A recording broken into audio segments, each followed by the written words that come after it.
All right, it's still morning. Good morning, everyone.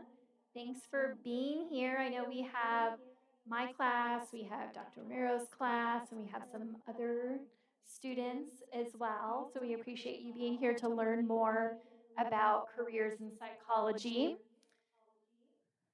And let's see, so we're going to start off here, and my name is Dr. Julie Lazara. I teach Psych 101, Developmental, and Psychic Culture.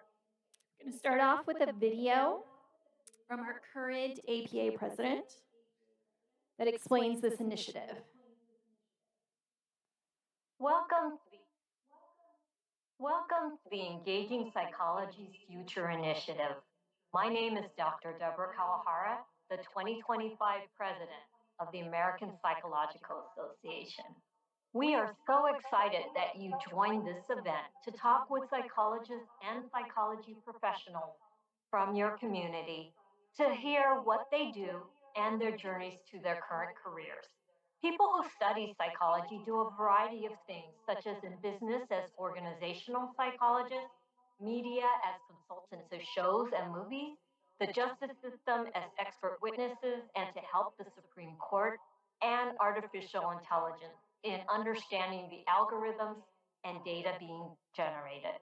Psychology is helping us to meet the challenges and needs of our local and global communities.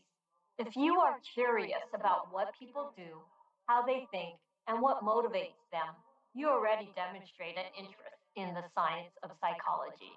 I hope this event will enable you to learn about the field of psychology and consider becoming a part of this exciting profession.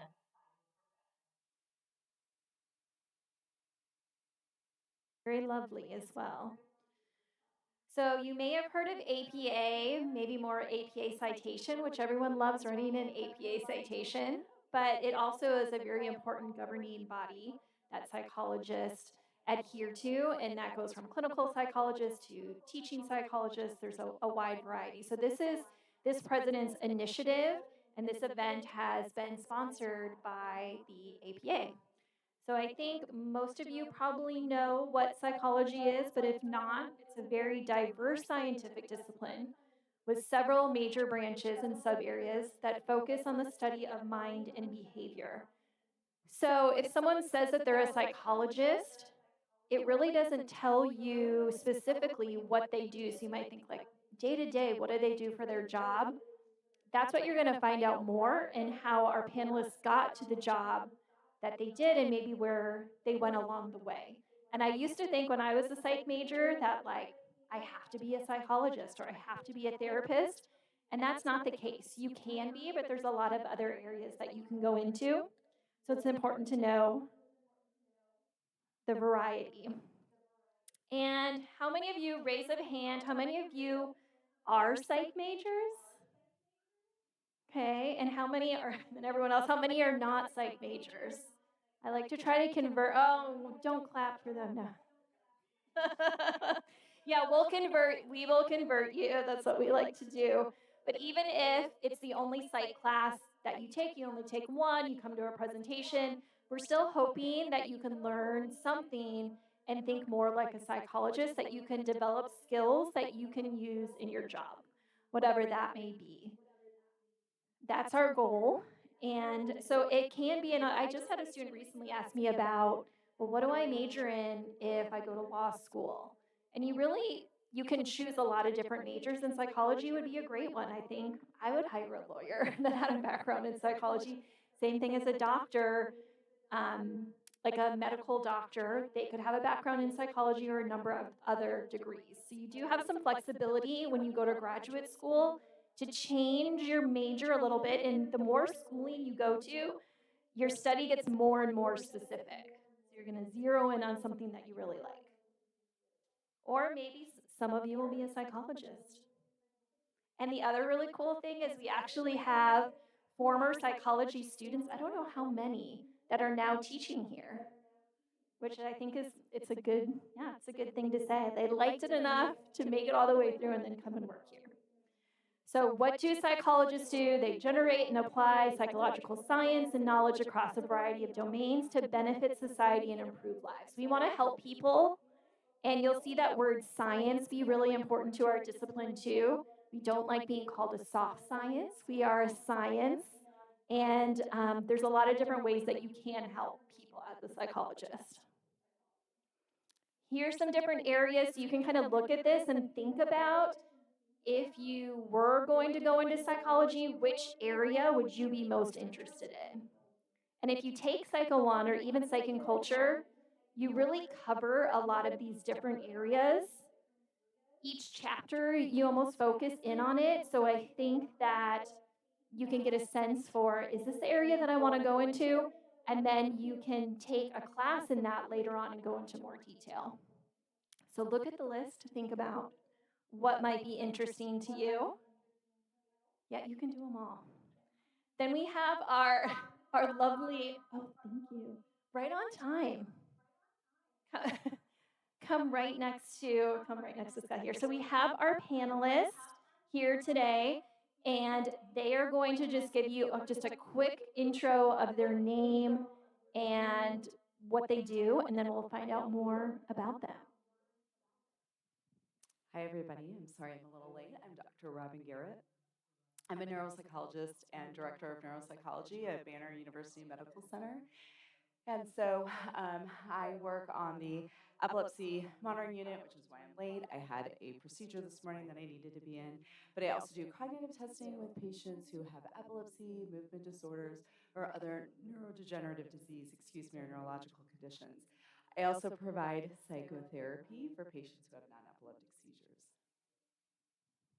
Hello, Scott Silberman. I teach psychology here, and I have for the last 28 years. My specialty in psychology is very different. I'm a forensic psychologist, specifically evaluating kids who get arrested for the juvenile court. So if I look familiar, that's not a good sign, is it? Okay. Hi, I just want to make sure everyone sees me. I'm Dr. Paula McCall. I'm a licensed psychologist. I'm also a nationally certified school psychologist. I'll talk a little bit more about my background and my trajectory here. But currently, right now, I have a private practice in Chandler where I focus on therapy and psychological evaluations for various diagnoses with a specialty in autism. I'm also the founder and director of the nonprofit Semicolon Society, which focuses on suicide prevention in the community. Hi, I'm Dr. Jared Deinhardt. I am residential faculty here, but before that, I was adjunct faculty for about 12 years. What I did on the side then was I have a private practice of psychology. I'm specialized in couples counseling, trauma therapy, and would do assessments for people just before they would either be admitted to the police academy or bariatric surgery. So there's a lot of different things you can do as a psychologist.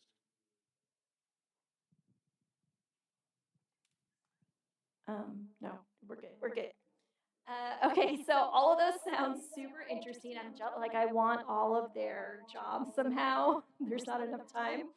So here's our ground rules for what we're going to do. And this is going to be interactive. Other thing for really good questions, because this is psychology, we're going to reward with an incentive. So if you ask a question and I deem it is a very good question, I'll come around and reward you. And so each panelist first is just going to take a couple of minutes to answer the questions that are going to be up, and then we're only going to take 1 to 2 questions from the audience. If you don't get picked, hold on to that question, maybe jot it down, because we're going to come back to questions at the end and open it up to everyone. So at first it's just to the person that's talking. At the very end, there is, I know we love QR codes, there's more over here. I have another QR code, but it's from the American Psychological Association, who is sponsoring the event and providing the incentives that I'm handing out. So they'd really like everyone, even the professors and everyone else, that anyone that watches this, to please fill that out. Because we like research, we're scientists. All right, so the question for each panelist, and then I'll hand it over to you. This is what they're, you can, just hold it in there. Maybe just turn it off until you're ready. Thanks, Jared. So what is your academic background? What's your current career and possibly a past career that led you to it? What made you want to be a psychologist? What advice do you have for students? And you can kind of answer what combination of those you like. You got it right there? Okay. Just up to you. Yes, but you're going to answer.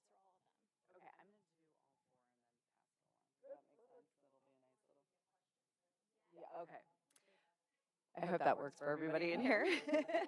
Okay, so my academic background is I have a bachelor's degree from the University of Kentucky. And so just to give you a little bit, that's going to kind of pull all this in.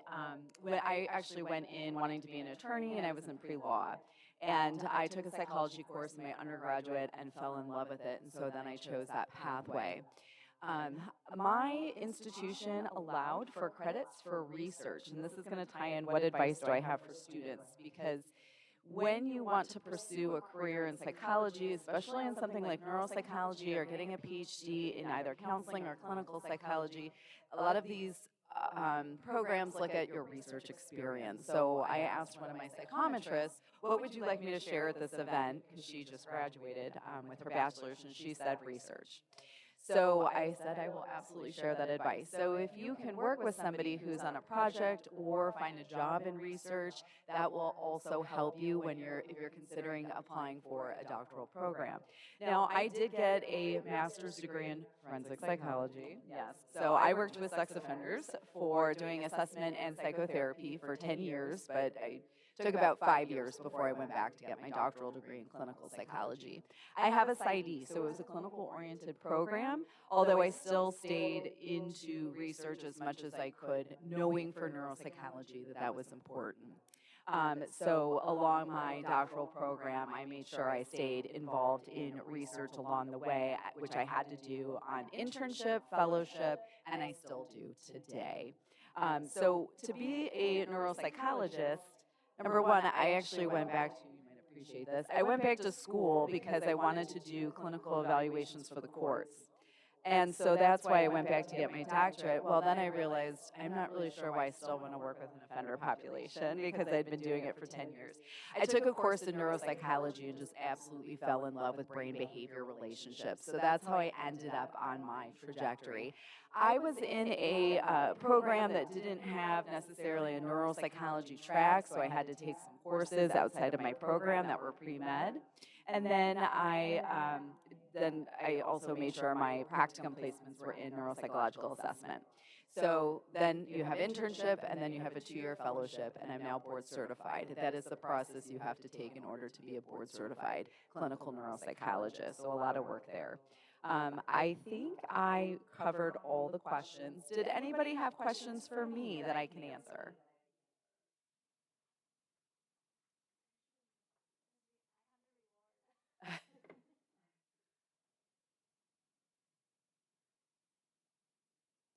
Let me ask you, I was going to say, did anybody want to be a neuropsychologist in this room? Yeah.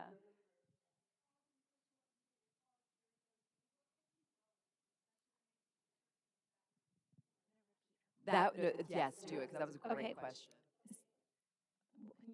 Yes, she had asked what kept me going, because it sounds like this is a hard road, and I didn't mean to make it sound that hard, but I think it would be remiss to say that getting a doctorate in psychology isn't hard. Any type of, I think getting your bachelor's degree is difficult, your master's degree, as well as a doctoral degree. It has its own challenges. So for me, it was my support system that kept me going. I am a very motivated and determined person. So I think in order to kind of continue on in graduate, there has to be a level of get some motivation and dedication. But when I have passion, that's really what drove everything. So yeah, there are challenges and hurdles, but I always tell people, ask for help. Your professors want to help you. There are people who want to see you succeed and work with those people because they're going to get you where you need to be. So never, asking for help, I think, and reaching out and establishing connections is key as well.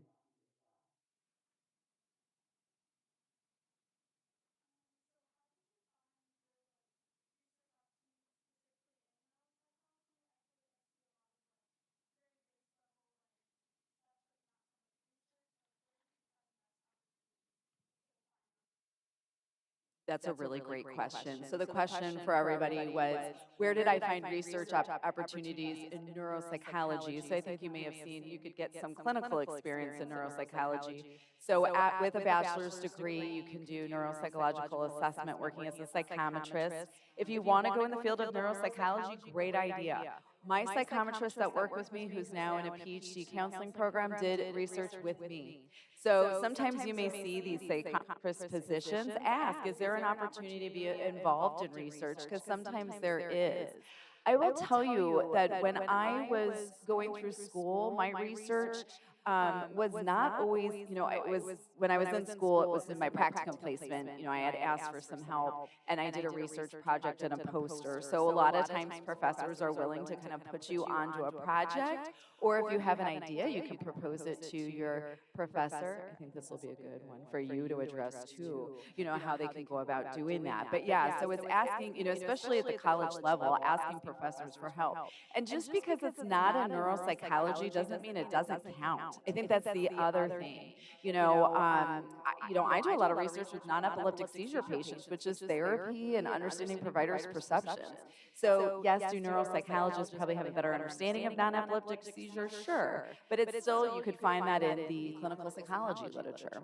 So yeah, you don't feel like you're limited to that. But then also, that's what I'm saying, kind of reach out to the people that you know. And if you do something like a psychometry position, see, is there research I can get involved with? Great question. Hello. Again, I'm Scott Silberman, and my specialty is forensic psychology. My academic background, I started at Mesa Community College, transferred to the University of Arizona, got my bachelor's degree, then my master's at the University of Georgia. Go Dogs. They've been good at football lately, huh? And then ASU for my PhD. So that's my academic background. In the year 2000, I got a call from the state Supreme Court. They just, I don't know, Googled me or something and said, any chance you want to evaluate a kid that got arrested and she seems very mentally ill? And I said, sure. And then since then, I've done thousands of these. That's how many kids are getting arrested. It's kind of sad, don't you think? It just keeps happening. I hate to sound like a copycat, but I thought I wanted to go to law school. Now I'm a psychologist who works in the legal arena, so it's not too far removed if you think about it. And that is what I do. When I was taking classes that were like in political science and government and stuff, I'm like, interesting, but I like human behavior a little bit more. So I majored in psychology, went all the way through to get a doctorate degree, and my father, 83 years old, he just retired 3 years ago. He's a psychologist, and he's the one who convinced me, you know what, you can be a psychologist and still work in the legal system. So that gets into number 4. What advice would I have for you? Follow your passion and allow yourself to change your mind. You know what my first job was with the court as a psychologist? Doing divorce and custody cases. Oh my goodness, that was miserable. 8 hours a day, people come in and they want to do nothing but argue with each other and me. Yeah, I lasted 2 years and I went through a bottle of Advil like once a month. Yeah, that was a big headache. So I enjoyed that. It was a good learning experience, but just follow your passion and allow yourself to change your mind.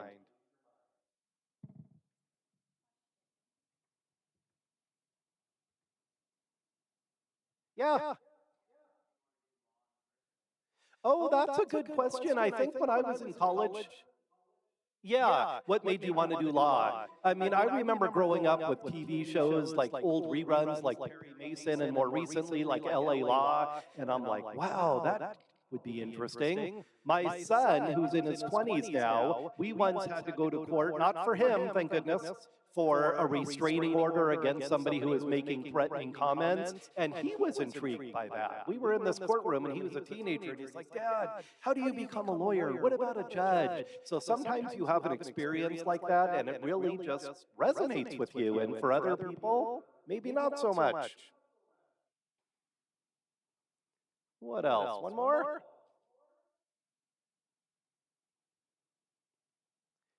Maybe the incentive should have been something more substantial. Oh, I'm sorry, didn't see you.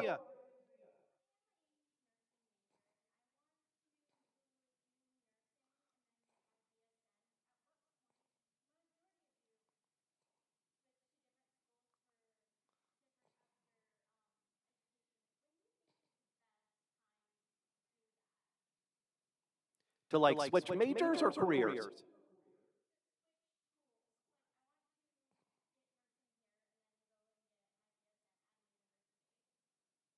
I think if you can take as many credits in the community colleges as possible, that's great. You're saving yourself money. I'm a little biased. It's a shame my wife isn't here because that's exactly what she does, transfer services for Maricopa and now for ASU the last couple of years. But she is just passionate about that. And if you want to talk to me afterwards, I know somebody who actually was working at MCC, and she knows a lot about nursing and transfer and degrees and all that kind of stuff you're talking about, which is a very good question.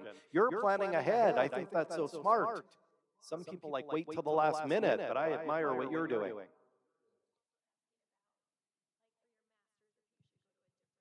Oh, okay. Were you thinking masters or bachelors? Oh, okay. BSN. Yeah, I know there's plenty of places that offer that, but I do know somebody who really knows way more about the nursing side of it than I do. But you probably know nursing and psychology go together pretty closely, huh? Because you're dealing with humans that have problems. Yeah.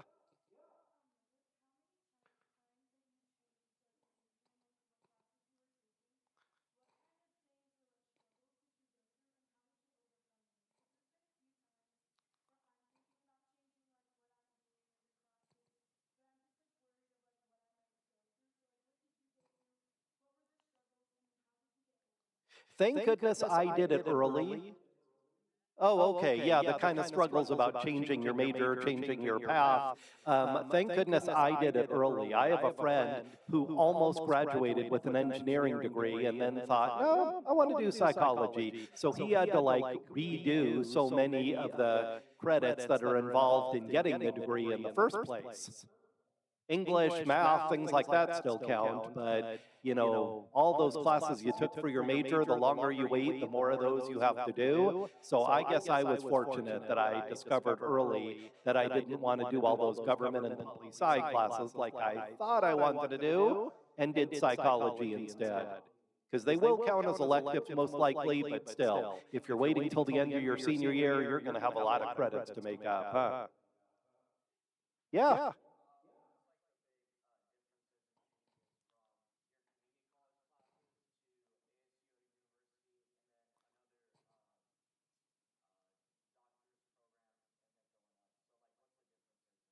I think you might have implied this. People think it's going to get harder and harder. I think it gets easier and easier because you are more familiar with it. You are comfortable with the material. So like how many times am I going to hear cognitive and Sigmund Freud and neurons, you know, like the more you're exposed to it, I think the easier it gets. So I encourage people to stick with it. My daughter's in a doctorate program for occupational therapy right now. Anatomy and physiology is just really challenging for her. And I said, you know what? The more you have to take classes like this, the more you're familiar with it. I don't think that's a bad thing at all. Yeah.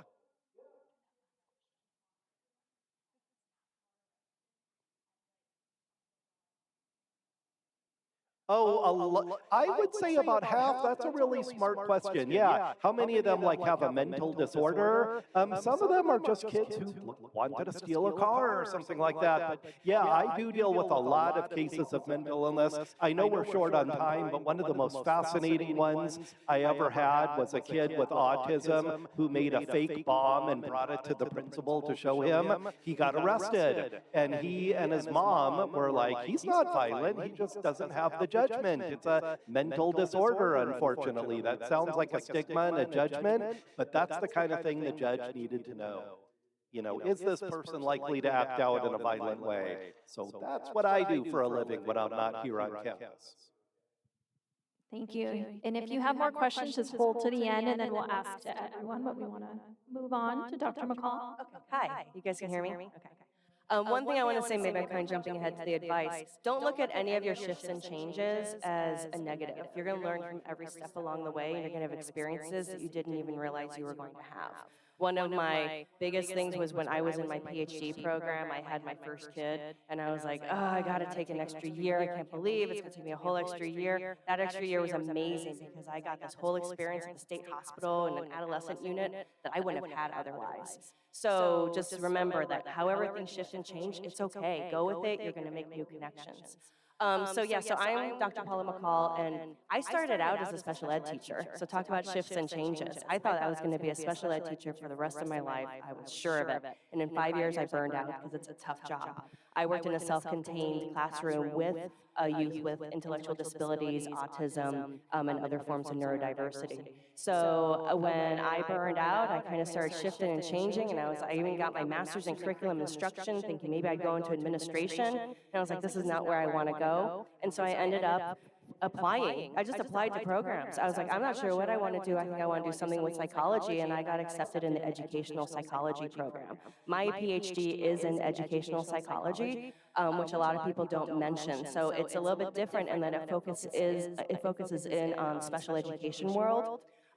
So I worked as a school psychologist for a number of years where I did evaluations for special education, and I also did all kinds of counseling groups and things like that, things that I was passionate about. This is my other message to you, is make your pathway what you want it to be. Follow those little inklings that you have, those little ideas, because someone's not going to come to me. Someone didn't come to me and said, hey, start this bereavement group for kids who are struggling because they need an outlet. No, no one came to me and did that. I said, hey, there's a lot of kids here who've lost a parent or a sibling. I want to start a bereavement group for them.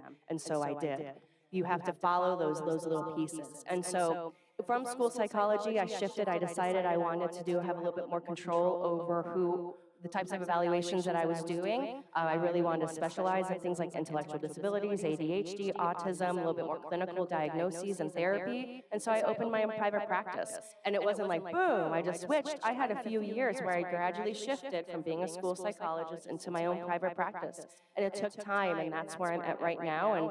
And things may shift and change from there also. But in following your passion too, that's also where my nonprofit came from, is that I myself realized how many people were struggling with mental health and issues of suicide, and we lost students as a school psychologist to suicide. And I myself struggled with suicidal ideation as a teenager. And all these pieces came together as I was working, and I realized I wanted to do more, and I had this ability. I had this space, this soapbox I could use. I had this background and knowledge that I could use, and I could transfer that to the community setting. And that's where my nonprofit born from, Semicolon Society, to really tap in that. And again, no one told me, hey, you're a psychologist, you should do a nonprofit. No one tells you that. But in my head, I kept feeling, I want to do more. This is a direction I want to do. And that may or may not be your direction, right? But listen to that voice, listen to that gut, listen to that instinct about where you want to be. I think I answered the questions. Any questions for me? Yeah.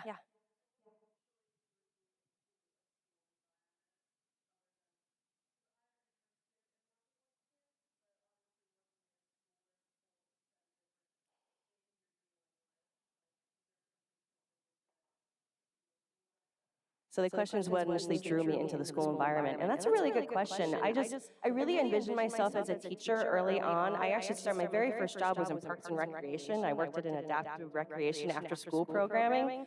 And I really I was just intrigued in kind of more structured like situation of I want to be the teacher, right? I want to be the teacher that makes a difference in someone's life, right? School is where kids are the majority of their waking hours. So I wanted to do that. And the cool thing about the school system is that there's so many different avenues that you can pursue, because you can look at administration, you can be a school counselor, you can be a school psychologist, you can be a teacher, you can start out as like a paraprofessional. There's so many different options, and I think that's what really drew me in, is that there was just so much, it's such a world of its own.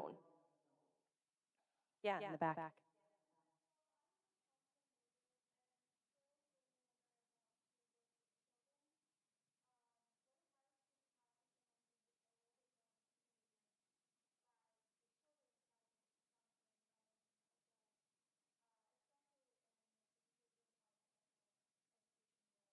That's a great question. The question is, what advice do I have for someone that maybe wants to explore working with children a little bit more, might be a little bit intimidated? Honestly, I think I get more intimidated by the adults. But a couple of avenues. First of all, as you're pursuing, find those opportunities. And if you're going into a bachelor's and into master's and things like that, there's often opportunities to like shadow or practicums and things like that. And don't limit yourself to one area. Don't be like, I'm just going to practice with adults, or I'm just going to practice with teens. Like I worked in a preschool, I worked in an elementary school, these were all things that I did as part of my bachelor's degree, and then into my master's and into my PhD. Then I even worked at the state hospital, right? So find those, don't limit yourself to one area, explore different things. And also, one of the best things you can do, I know we all have busy schedules, but if you can do some volunteer work, find something that's maybe connected to, maybe it's a child abuse organization or a mental health organization, something where you can connect with kids and with different ages in a different way, and just see how you feel in that environment. Yeah. The process of starting my own practice. It is, it's going to sound really daunting, but once you're in it, you're in it and you go with the flow. And actually, I've gone to do it through it twice now, because I started my own practice. It's basically starting a business, right? So you have to figure out if you're going to be an LLC, you have to figure out parameters of that, you have to figure out how you're going to advertise, what connections you have. This is why you never burn any bridges, because you never know when those connections are going to come back and help you be that person, like, oh, I heard so-and-so's in private practice now, and refer you. That's probably the biggest thing, is getting started with referrals and connections so people know and trust you as a private practice. But I also do the same thing as a nonprofit. I just started, it's like doing articles of incorporation, building a business. And honestly, the best thing you can do is just talk to someone who's done it and get a mentor to kind of take you under their wing. Maybe even work in someone else's private practice for a while, or shadow, so you can kind of get a better idea of how it works, because it's totally doable. It's just, you got to go through it one step at a time, like everything else in life, right? Should I take any more? We're going to hold. I love the questions. Thank you. Again, I'm Dr. Jared Deinhardt. My road to academia was, I didn't know what I wanted to do. I was in high school, and one day they said, hey, these people come to the gym, we want to present scholarships. I'm like, scholarship? What's that? And they presented me with a scholarship to the community college. So I'm like, okay, I'll try that. So I went to the community college and took some classes and went, this is fun, kind of cool, met really interesting people, and said, now what do I do? So I went to the Career Center, because I had no idea what area that I wanted to go into. And the community college there had really great resources. So they gave me some assessments and said, looks like you probably want to be in the helping professions. So they suggested some things. I got my associates from that community college and felt good about it. I didn't have family members telling me what to do. I was kind of figuring it out for myself and falling backwards into stuff. So I transferred to a university and started a social work program and hated it. Everything about it I hated. Those that are going into social work, bless you. Bless you. But it wasn't for me. And so I figured, let me find something else. And I found psychology was an open major, meaning you didn't have to apply to it. You can just get into it. And at the time, I had 3 kids. I'm like, okay, I got to do something fast. So I got into a psychology major, and my first class that I took was an integrated 7-credit research methods and statistics class. And the reason I took it is because I had a full-time job to support myself. I didn't have time to pick and choose classes. I'm like, let's get this done. So I went through school out of utility. I didn't figure out which teacher was good. I'm like, can I take this class and still do my job? And that's what a lot of people are in the business of, like, we've got to survive and do our lives. So that's how I got through college. But once I started psychology classes, I'm like, these are my people. They think like me, they talk like me, they're interested in stuff like me. So I finished the bachelor's of psychology and said, now what do I do? And it just so happens that one of my teachers was like, well, maybe you should try a master's. I'm like, what's that? How do I do it? I don't know what I'm doing. And they're like, well, you have to apply and, get good grades. And I'm like, okay, I'll try that. So I applied, and I actually got into the master's program where they were more research-based. So I ran rats through mazes and chickens peck discs. And like, I love this. This is so fun. What can I do with it? Not really much. I mean, you can research. The program kind of dictates what you do. Some programs are designed to help you to be a teacher, or some are to be a practitioner, or some are designed to help you to do research. Different schools emphasize different things, and this one was research. And I finished that and said, that's cool, now what? maybe get a doctorate. I'm like, how do I do that? And what am I supposed to do? I didn't know. So talking to people and being around others that didn't know what they were doing either helped me. I was actually looking for a clinical program and wasn't accepted by the ones that I wanted. And thought, dang, now what? Later on, I was approached by a counseling psychology program that said, have you considered counseling psychology? I'm like, what's that? I don't know what that is. The counseling program was housed in a different college. It was the same school, but a different college. So to answer an earlier question, how do you know when to switch? I went to all three of my degrees at the same college, university, but in different colleges of the university. And people told me, well, you got to switch it up and go to different places. I'm like, I haven't found that. I got all three from the same place, and I got a great education, and nobody has ever asked me about, well, why didn't you switch? So the advice that you get depends on the person giving the advice. So when to switch is, if there's a program that provides something that you're not getting or that you're passionate about, consider switching. But sometimes it's opportunity is what gets you there.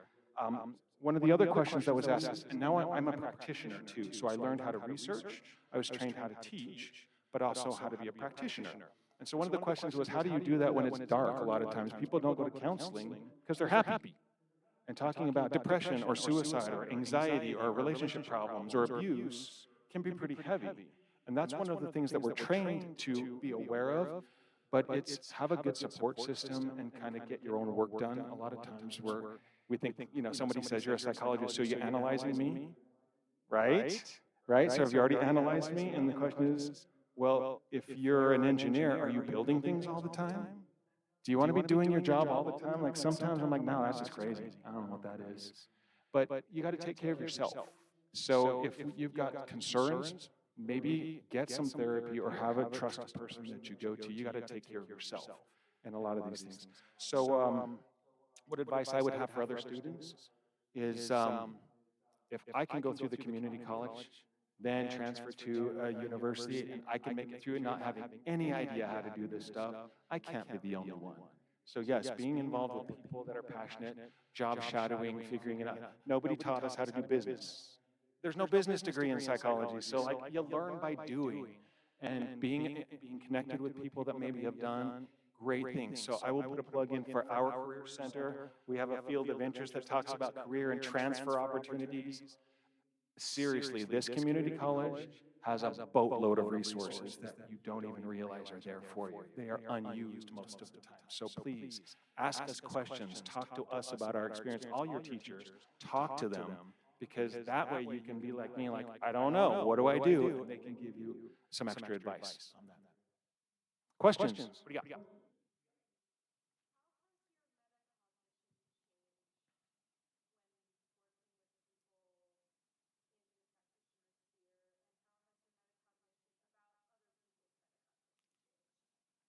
So how has my metacognition changed working in the practitioner role, and then in general? You can't not think about what everyone's thinking, right? Once you've gone through it, it's like you swallowed the pill. You got the red, right? So it's kind of like I'm driving down the road, and my brain's just saying, okay, I've got a Prius, I've got a Dodge, I've got a whatever. Which one is going to go faster? And I am thinking about how they're analyzing this to figure out who I'm going to go behind. I do it all the time. It's fun. Really fun, but for other people, they're like, seriously, just pick a lane. But it's really fun noticing, like predicting how people are going to make decisions and wondering, am I close or am I off? And looking at my own biases, like, well, I made it based on my previous experience, but that doesn't mean that I've got all the data. So it's really kind of fun to be a practitioner in regular life. I love that question. Thank you. I think you were next.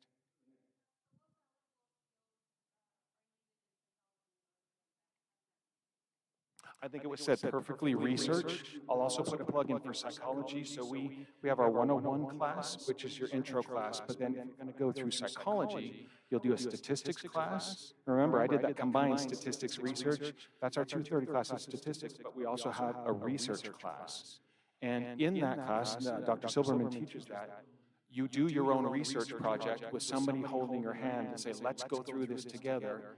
Our honors program is really great. They have showcases where you can actually present things, or there's some forums for you to show that. That's going to go on your resume or help you when you're trying to take the next step. So we don't have like research labs in psychology per se, but we do have connections to research opportunities. And we'll get things, somebody might be from another university saying, hey, we're trying to recruit. Psych 101 students are really popular for recruitment because you represent a large general populace, because general students take psychology classes even if you're not psych majors. So I think research is one of the best things, and then writing, being able to communicate effectively is another really great skill that even if you're not a psych major, it helps you when you're going forward. Those would be the two that I would suggest. One more question? Yes.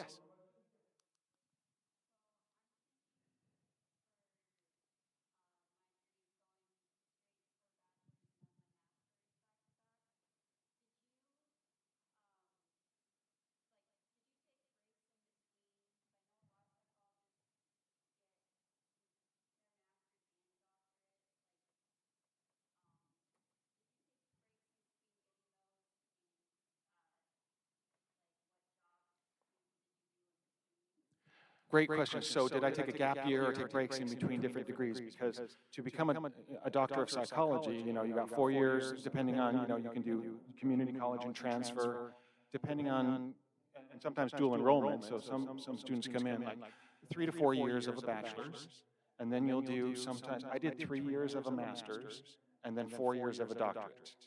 And you're like, oh my gosh. Now, PsyD will be a little bit different because sometimes there's an integrated program and you can have a little bit less time, but not always. It depends on the program. So you're still going to be around something like that.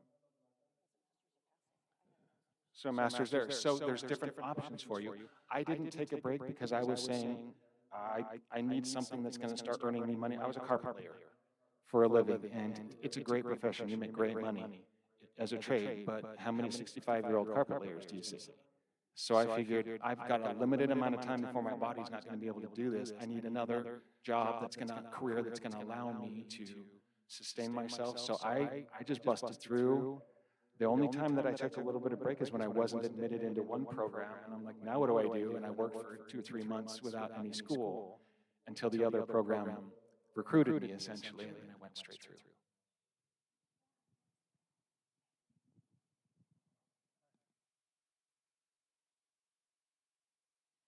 Psychologists don't know how to operate microphones, but we can help people. I can jump in. I just want to jump in and answer because I am somebody who took time between everything.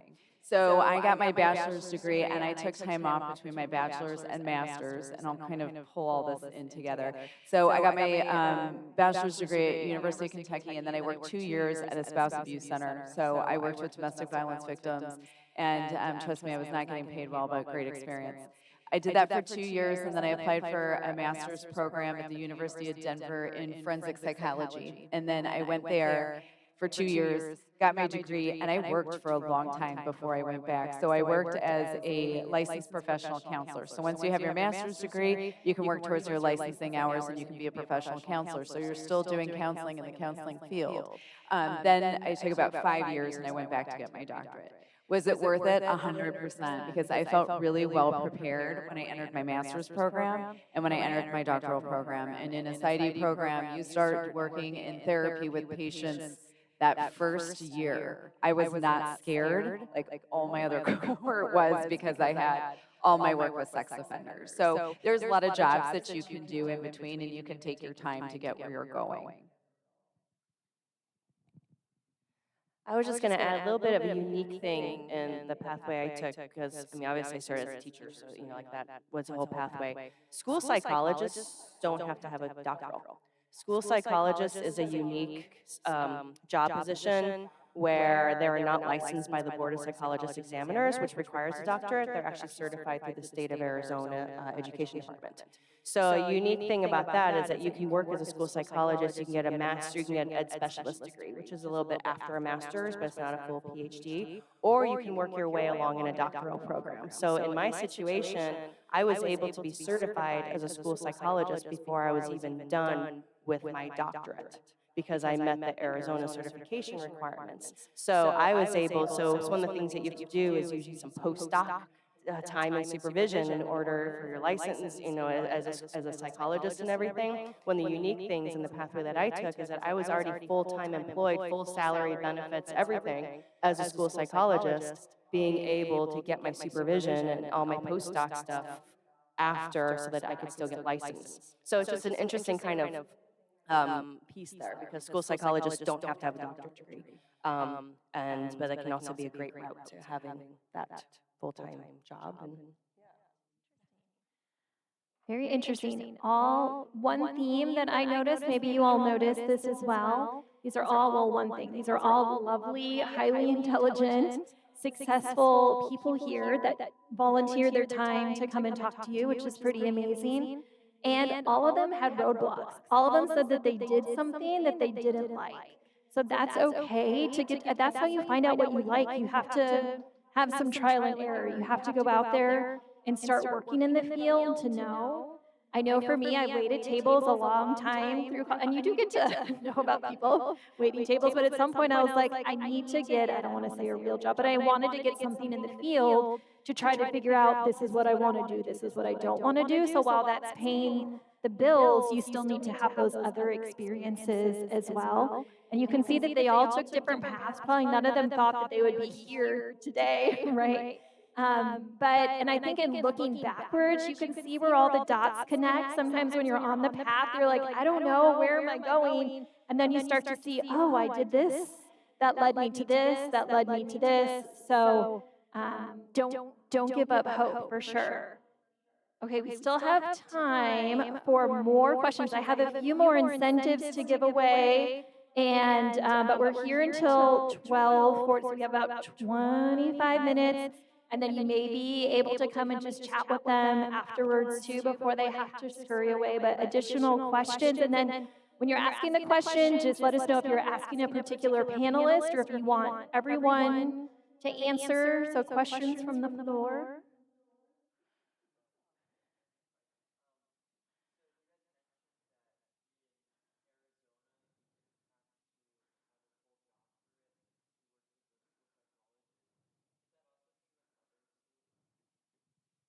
Yes, so the question is about certification as a school psychologist. Yeah, across states, school psychologist is a position that falls under Department of Education. So yeah, so in most places, most school psychologists don't have a doctorate. Most school psychologists go through an EDS program, which is like a master's plus specialized program. But yeah. Yes.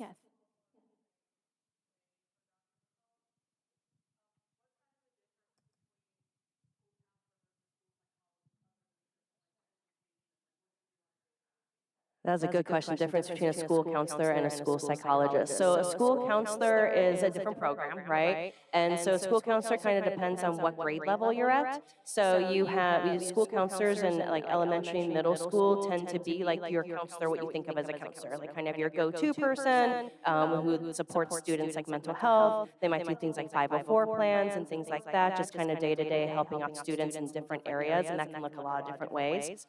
In high school, they can be more academic focused, counseling and guidance, to college and things like that, while also providing some of the social emotional supports. As a school psychologist, your primary job that you're hired for is to do special education evaluations. So school psychologist is the only person on campus who can actually do IQ testing, academic testing, or these guide academic testing, and they're clarifying whether or not a child qualifies for special education. It's different than a clinical diagnosis.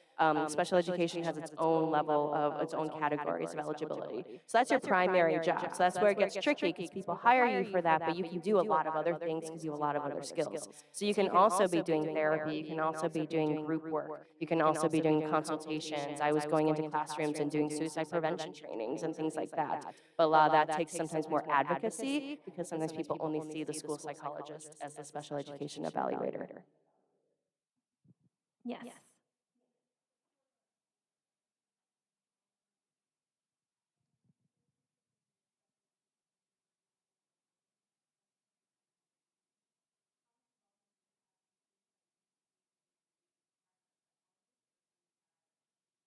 What was the, how much involvement did I have in students? What? Oh, IEPs. Okay, so difference in special education versus school psychologists. A lot and just in different ways. As a special education teacher, you are their primary instructor. So you're writing their goals, their IEPs, they're writing everything. And then you're meeting as a team to kind of finalize and identify what those supports look like. As a school psychologist, you only come in once every 3 years when it's time for an evaluation. So that's where your role is to look at their current functioning, their strengths, their challenges, cognitive pieces, academic pieces, and then you're providing information then for that IEP team to build the IEP from, so that they can best, identify goals that are appropriate and strategies and supports that they need.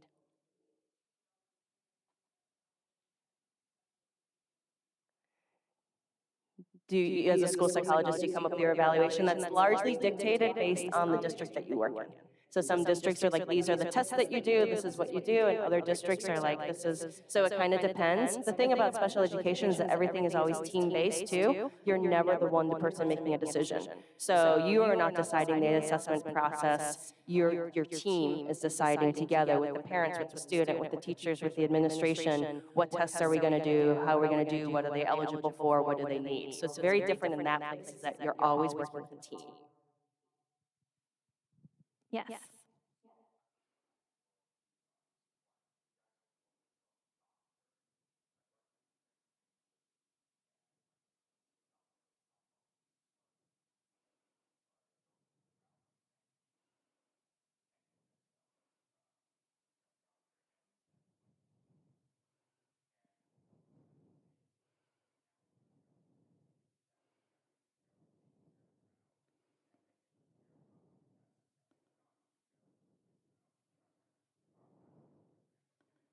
That's a really good question. I'll restate, summarize that, saying that a lot of people go by doctor, and even you go to your medical doctor, even your dentist is a doctor, but in psychology, what's the difference between having a PhD or a clinical degree, and for everyone to answer?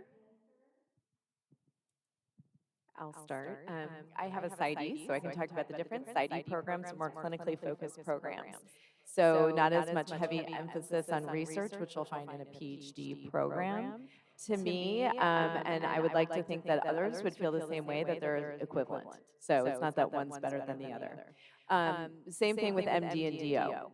So MD and DO programs, they're different degrees, but I've worked with a lot of DOs who are amazing physicians, and I've worked with a lot of MDs who are amazing physicians. Again, doesn't really matter which program you decide to go to, it's what's the best fit for you.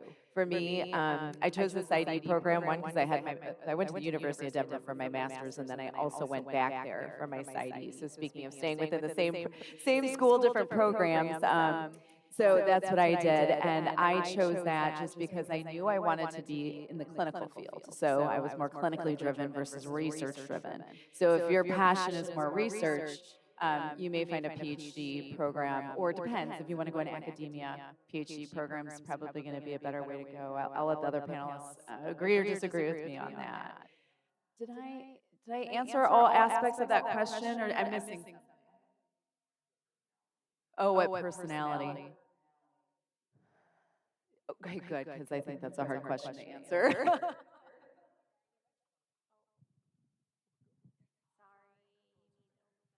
So the personality characteristic is coming out of more career counseling, because what makes you tick? A lot of people will go into different fields because it fits one of their values or one of their passions. And a lot of times in the helping professions, so in psychology, nursing, teaching, it's going to be the public interest or helping somebody personally or improving the next generation. So the motivation might be a little bit different. In the medical field, and nursing would also be in that category. Medical doctors often aren't saying, I'm just wanting to help the public. It's, I'm interested in the science and I want to be able to do something for people, but it's really because I'm curious about how this works and I want to be able to solve a problem. So there's a different motivation and a different way to get there. For us, in psychology, we're going to be much more behaviorally focused. In psychiatry, it's going to be medication focused and symptom management. So it just depends on what is your value and how do you see the best benefit coming to somebody else? What's your motivator? Does that help out with the personality trait?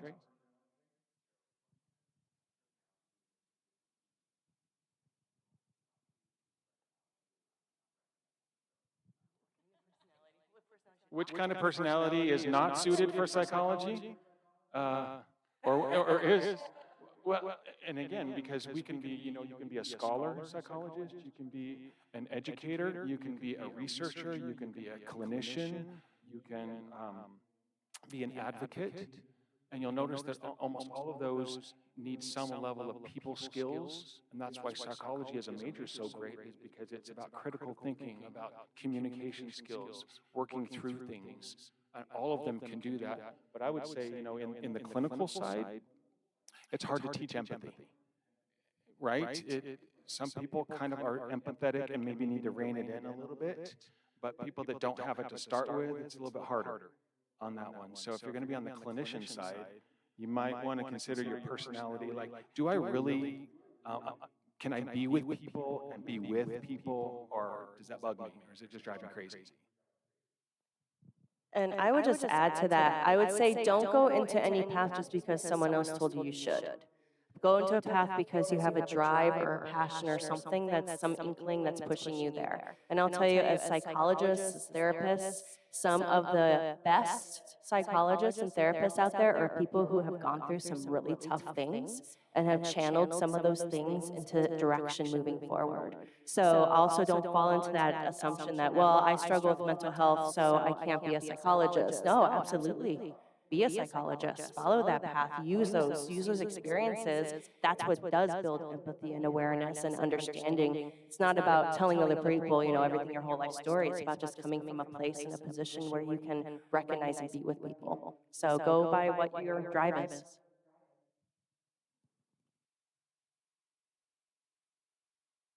Don't know that I necessarily have anything to add to these great comments about what makes the personality. I think you have to analyze yourself just for a split second and say, what am I passionate about? And like Dr. Deinhardt said, with the empathy, like, do I really care about people? Do I want to help people? Because, I mean, let's face it, you're going to have to do this career stuff for what, 30, 40 or more years?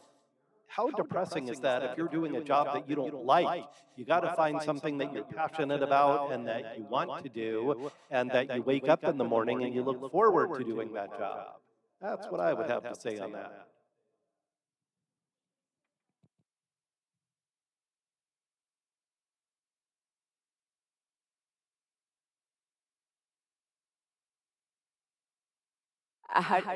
How do you keep track of your own mental health? Is that right, while helping others?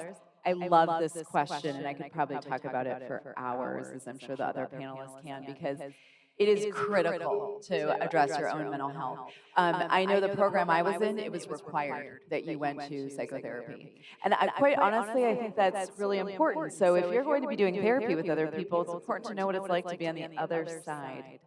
And to be able to work through, we all have struggles. Just because I talked about my journey doesn't mean I didn't have roadblock after roadblock after roadblock. So your therapy can be a great place to address those roadblocks. I tell my psychotherapy patients, when I teach mindfulness, I tell them, I don't just teach this to you, I practice it, and I have to practice it daily. I have a very stressful job, I'm not going to lie about that. I can be in 2 different places at once sometimes. And it's really important for me to be able to not get, a little anxious, really stressed about this. So to utilize a lot of techniques that I teach and use them so I can manage my own stress. And especially I worked with offenders for a long time too, so I'm sure you know. That can be extremely stressful, and there's a lot of information that you don't want to hear probably ever. Same thing if people are working in the trauma field. It's very, very challenging information that you're getting from your patients. So a lot of times understanding secondary traumatization and being able to address that as well. So I would say ongoing therapy and a good support system. And a lot of times you'll be working in places where you have people who are sounding boards or people you can connect with. I would say if you're somewhere and the people are not kind, I don't know that I'd want to work there, because this is tough work sometimes. I'll go with a little bit on this one. So in our 101 class, we talk about the biopsychosocial, and often you'll put the spiritual in there too. And mental health is just that. Mental health isn't the issue. Mental health is what we're looking for. And it tends to be there when we're aware of our bodies, and so that's why we study our bodies and how they function properly, including sleep regimens, nutrition, and neurotransmission. psycho. How are we thinking? The errors that we have. So understanding how to get. So that's where you talk about, are my belief systems something that I can look at and I can critically evaluate? The social. What's the strength of my social network? I was in a great research study that we found that by far the number one indicator of somebody getting through something like a big trauma was their perception of the strength of their social network. It doesn't actually have to be the social network, but their perception that if I did need it, it would be there, like our callings and things. And then the spiritual, meaning I'm connected to something bigger than my needs or my wants. So that's where volunteerism. So when those four things tend to be in your awareness, you tend to be able to handle more things. You're more resilient. You're able to weather a lot of storms, and it's usually going to be one of the big ones that hits you and knocks you down. And then we look for professionals, or we look for people that have experience outside of ourselves that might bring us back into that health place. I was just going to add boundaries.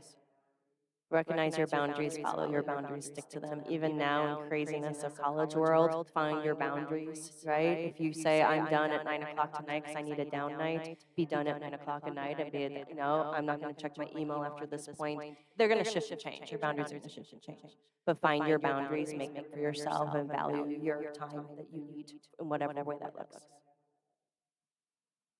Just like the rest of these panelists said, find people that you can talk to, people you trust, people that you can have a good conversation with, share your feelings, because it does get stressful. It's interesting for each of us in a different way. For me, when I see these kids who get arrested, it's not necessarily that I'm mentally drained by the bad behaviors that they did. I had a kid recently who I was talking to him in a jail, and I said, so you told me you live in a group home. What's the deal with your parents? And instead of answering, he said, you know that piece of paper they give you when you come into these jails? And it said, lists the adults that you want on your contact list. There are no adults who care about me. That's sad, don't you think? Those kinds of things are mentally draining too, not just that you're dealing with stressful situation. You're dealing with people's lives who really have some big problems sometimes.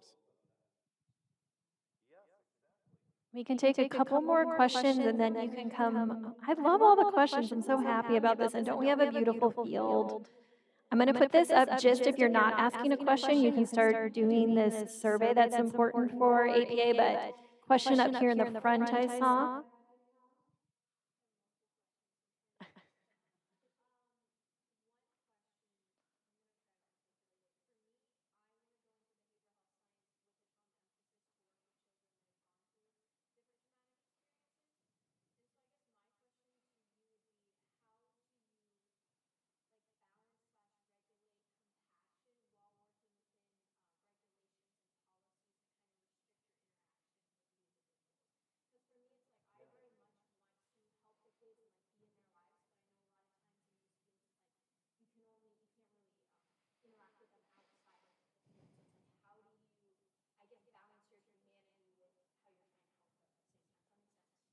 Who wants to take that one?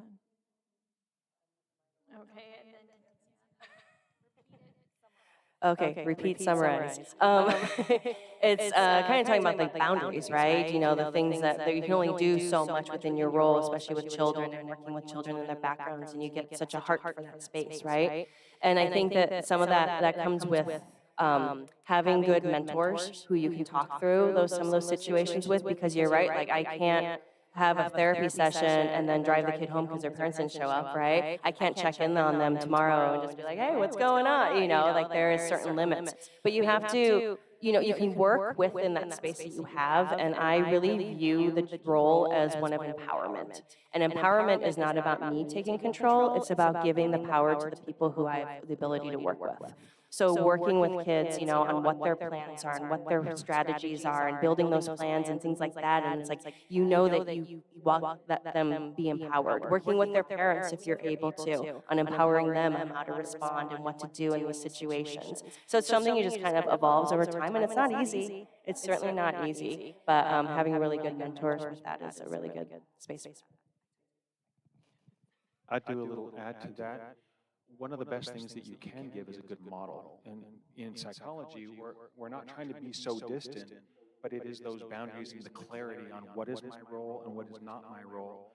Sometimes people don't have that otherwise. And so sometimes saying, no, I can't drive you home or we can't go further is the best thing that you can say to someone. So we have to flip the narrative and say, this is actually helping, even if it doesn't feel like it's compassionate.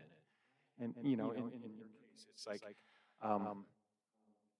kids are trying to figure out what to trust a lot of times. And for me, it's like, well, you can trust that I will always do what I said I was going to do and I won't cross that line.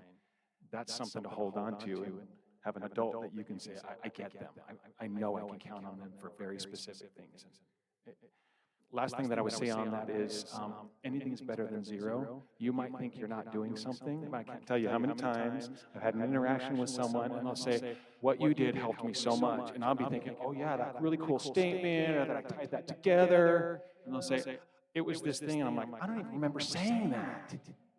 But it was what they needed at the time because I was present and doing my best. So don't underestimate what you're actually doing, even if it comes back at you in a different way.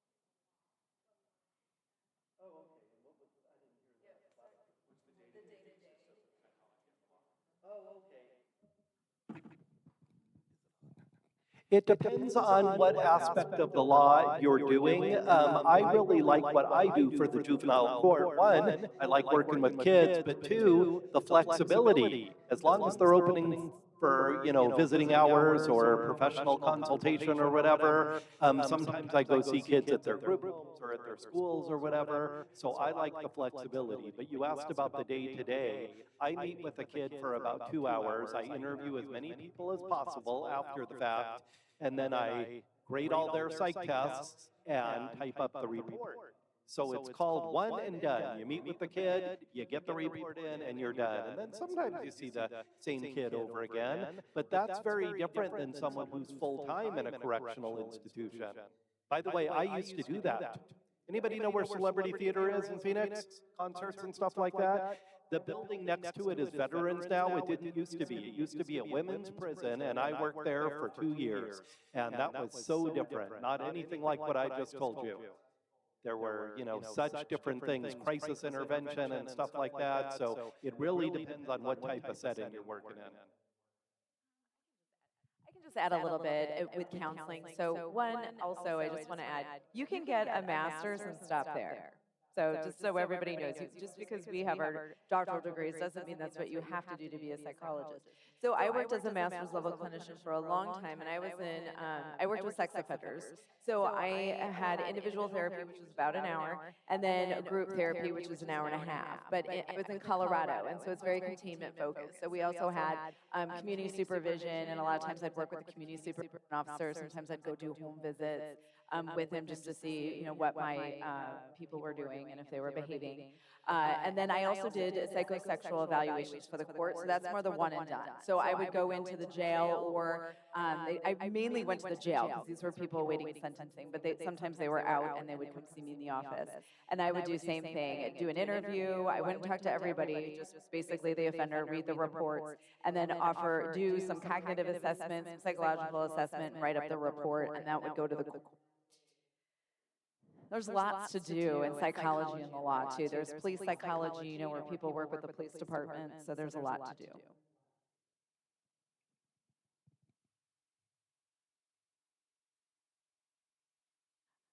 Okay, Zane, you're the last question.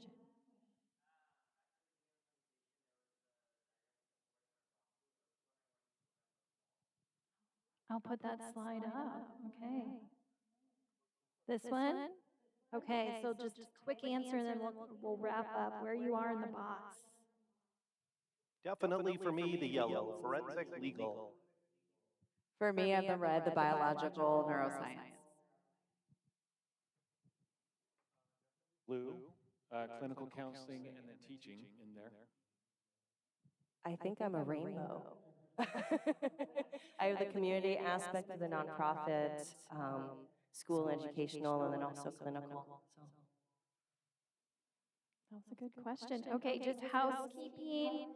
This is another QR, not a survey, but just more information from APA. If you didn't sign in at the beginning, make sure you sign in because you get credit on your college account for that. But I want to give our panelists a round of applause for volunteering their time and sharing their stories.